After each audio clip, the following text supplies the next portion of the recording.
Hello, everybody, and welcome to this Behind the Eight Ball interview with Dr. Katherine, the winner of the Facilitate Lifetime Achievement Award for this year and visiting professor from Rockefeller University.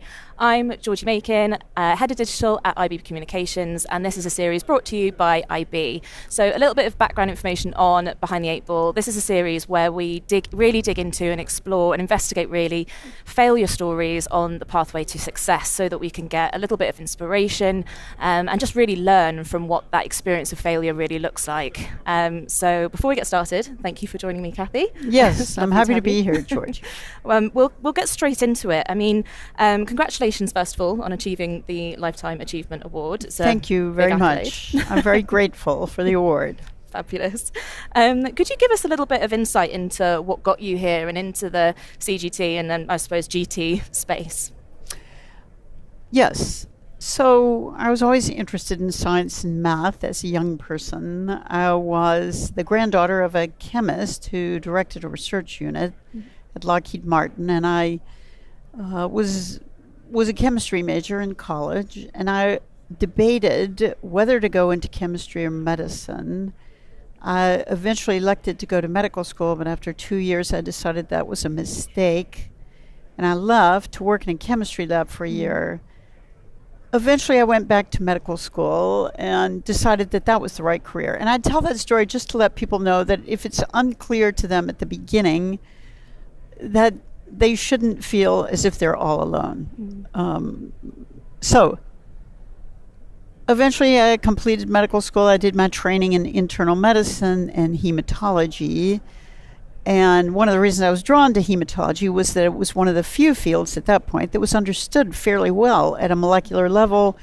People had cloned the globin genes, and after I had been a hematology fellow for a short period of time, they cloned the genes for clotting factors 8 and 9. So it was really much better understood at a molecular level than many other subspecialties, and that was why I got into it. But when I became a faculty member myself in 1985, the AIDS epidemic was really sweeping the hemophilia population, and those were the patients that I was taking care of. And because the genes for factor 8 and factor 9 had just been cloned, it made me start thinking about the fact if only we could give them the gene, they would not have to worry about risks associated with plasma-derived clotting factors. So that was how, at a conscious level, I began to get involved with gene therapy. Later, it seemed to me that at a subconscious level, I got involved with this field because my dad, who was one of my great teachers, died at the age of 46 because he was born with a serious congenital heart defect that in those days they couldn't fix. Right. Today, they fix those when the baby is born. But in 1927, there was no technology for doing that. There were no heart, lung, blood machines and so forth. So he died young. And I think subconsciously, this is why I've been fiercely devoted to the area of gene therapy for genetic disease. I think that's really the wellspring of the passion for it. Yeah, absolutely. I think quite a lot of people do have personal stories like that connect them to this space, and it's Yes. it's lovely. It's heartwarming to hear. You mentioned about starting down one pathway and then kind of coming back and readjusting your focus into something slightly different. Not that that describes failure in any way, but what was your kind of early approach to experiences of failure? Was there any particular feeling that you ever attached to that? Well, I have to say, before I answer that question, that one of the things that was very important about my early training, where I was going back and forth between science and medicine, is that I felt that I got really, really good training. And one of the most important things I learned, I think, in the lab was that if your original hypothesis does not work out, that's okay. It means you're thinking about it wrong. You have to think about it a different way. But the data are the data. And if they don't fit your hypothesis, then come up with another one. And don't be overly attached to your hypothesis. Don't be so fiercely devoted to it that you can't look at the data objectively and see whether or not it fits. And so one of the first setbacks that we had was in the first liver trial. And when we got to a dose that was predicted to be therapeutic based on experiments in hemophilic dogs, we in fact saw the patient's factor IX level rise over time to a therapeutic level, and we were all really excited. But then starting at about 6 weeks after vector infusion, that level started slowly ebbing away, and over about 10 weeks, it completely disappeared. So that was a pretty big setback. We didn't know why it was happening.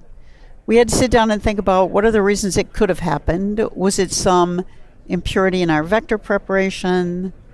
Was it some toxicity from the vector prep itself?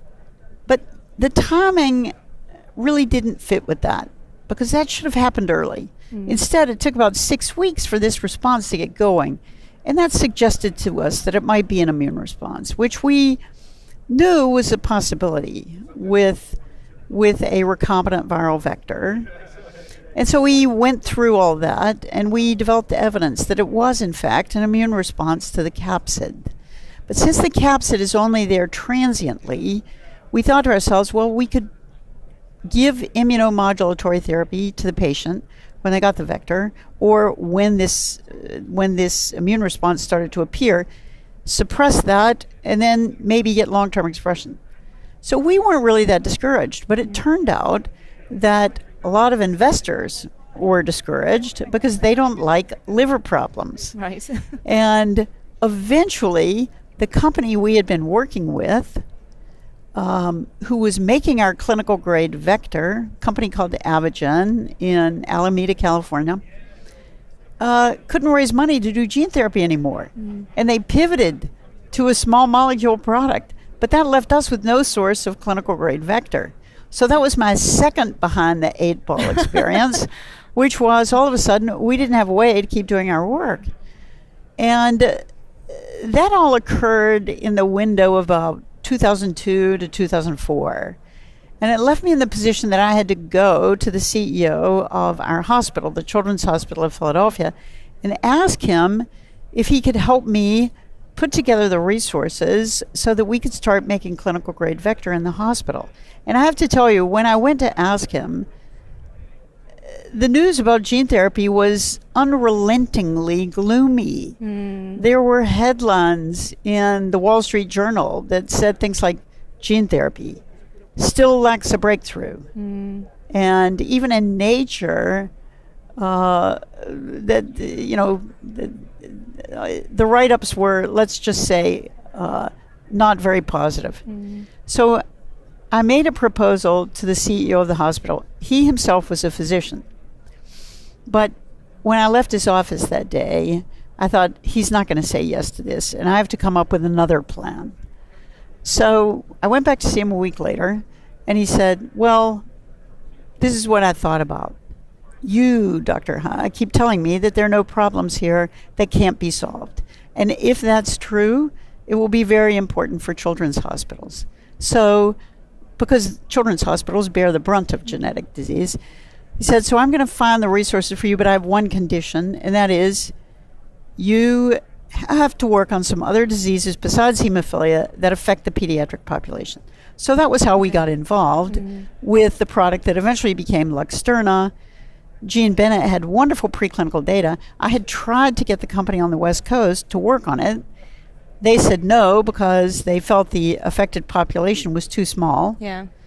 But in this situation, the CEO of the hospital was not asking how big the population was. He was asking for diseases that affected the pediatric population, and this certainly fell into that bucket.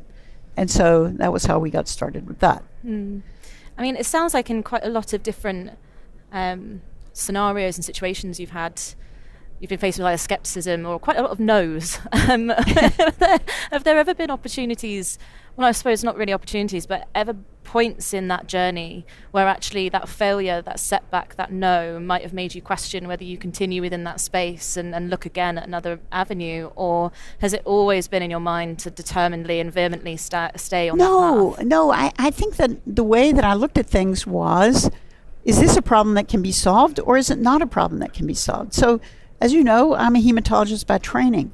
So if you're having an immune response, I know there are things that we can do about that. So I thought, that's not a problem that can't be solved. And everything that we knew about it, it looked to be dose dependent. So as long as we could control the dose and not go too high on the dose, which was true for hemophilia, and we made some modifications to the vector that made it even more true. I didn't think that was a problem that couldn't be solved. And similarly, when we couldn't get vector, well, I knew there were people who could make vector. They just weren't working at the hospital. And so actually, we recruited a number of the key people from the company on the West Coast who were still really interested in doing gene therapy. They didn't want to pivot to small molecules. We recruited them to come to Philadelphia and set up a manufacturing facility at the Children's Hospital. And at the time, I was cursing my luck that I had to look people in the eye and tell them that living in Philadelphia was just like living in San Francisco. But later I realized what that did was select for the people who cared more about the mission than about the weather where they lived. And so in some ways, that worked out well. The people that were willing to come to set up a new facility in the hospital really cared about the mission. And that makes a difference. Absolutely. I think passion's obviously something that is so important with these things. Right. How about if we kind of look beyond the science, I guess, and start and kind of think about, well, for example, gene therapy especially has had various cycles of success, but also criticism, whether we're thinking about broader media, but especially in the trade press and within the communities as well. Have there been any other, I suppose, extraneous factors that may have impacted what those kind of experiences of failure and challenges may have looked like, such as negative press, but also anything to do with being a woman in an inherently male space? Well, fortunately for me, I got sufficient exposure to that as a young person that I was fairly well inoculated. And obviously during my career, that's something that has changed radically. The second thing I would say is that it turned out to be really fortuitous to be at a children's hospital, because the whole leadership structure is much more populated by women than one typically sees at a medical center. And it's really funny to, you don't realize how much more comfortable that makes you until you're suddenly bereft of it. And so, by 2013, it was clear that we couldn't move what we were doing forward without a biotech company. There were just too many additional skill sets that we needed that we're just not going to find in the hospital. And so we founded a biotech company, Spark Therapeutics. And when we began to raise money for the company, suddenly I was plunged into a milieu, venture capital and so forth, that was much, much more male than anything I'd been used to, frankly, in medicine, and at a children's hospital. And I remember when we were first going around with our pitch deck and talking to people, and most of the signs came out of our operation at Children's Hospital, so I found myself doing a lot of the talking. And I remember how relieved I would always be when there would be one other woman in the room, which was not very often. Nothing against men. It's just that it's a different sort of milieu, but I was used to it. No, that's fair enough. I don't want to focus too much on the challenges and too much on the negatives. I feel like I've been really pushing that one, but I've seen in other interviews that you've really credited mentors for a lot of your success and for a lot of when things have gotten tough, you've had that support and you've had that backing. Yes. Before we do naturally wrap up this session, how How would you describe that mentorship has benefited you and supported you in kind of addressing those challenges? Well, I mentioned earlier that I felt that I got great scientific training as an undergraduate in college, as a chemistry major, as a hematology fellow in Ed Benz's lab at Yale. He was really a wonderful mentor, and I think he really impressed on me the importance of, if your hypothesis isn't right, don't keep trying to shoehorn the data into it. Come up with a different idea. And that's been important to me all the way along. I was so fortunate that I worked at the Children's Hospital of Philadelphia. And to me, the most surprising decision in my whole journey was Steve Altschuler, the CEO of Children's Hospital then. It was his decision that he would let us set up clinical grade manufacturing at the hospital at a time when no one had anything good to say about gene therapy. Because if he hadn't done that, we wouldn't have been able to move our work forward. In terms of other mentors, I learned a tremendous amount from some of the people that we hired at Spark. We were very fortunate to hire our old regulator from the FDA as our head of regulatory. And the reason I wanted to hire him was because when we hit obstacles, he would sit down and think about what could they give us that would help us comment on the safety of this. He would not say, "Bring me the broomstick of the Wicked Witch of the West." He would really think about what could they do that could speak to the safety of this. And so he turned out to be a great head of regulatory at Spark, at the biotech company.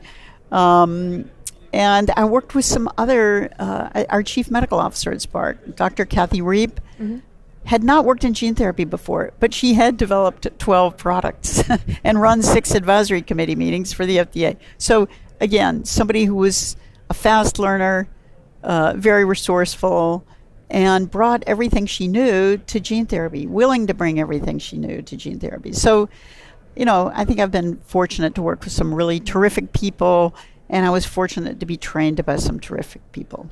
Lovely. Before we do wrap up, just one final thought.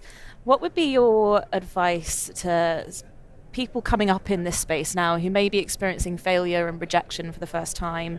What would be that kind of final thought there? I would say be realistic about the obstacles. If it really is something that's going to take 8 years to solve, maybe having a company right now is not the right approach.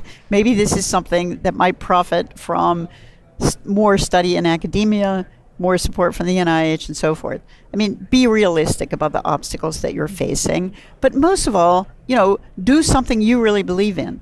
Because if it's something you really believe in, you'll stick with it when that's what's needed. So you have to have a balance between being realistic about the obstacles and how long they might take to solve, and really being devoted to what you're doing so that you've got what it takes to get over the obstacles. Fabulous. Well, thank you very much for joining me. That's all that we have time for, unfortunately. Okay. All right. But it's been a great discussion, although we did go off script a little bit. That's okay. Absolutely fine. All right. And I'll be back shortly with another interview. Thank you.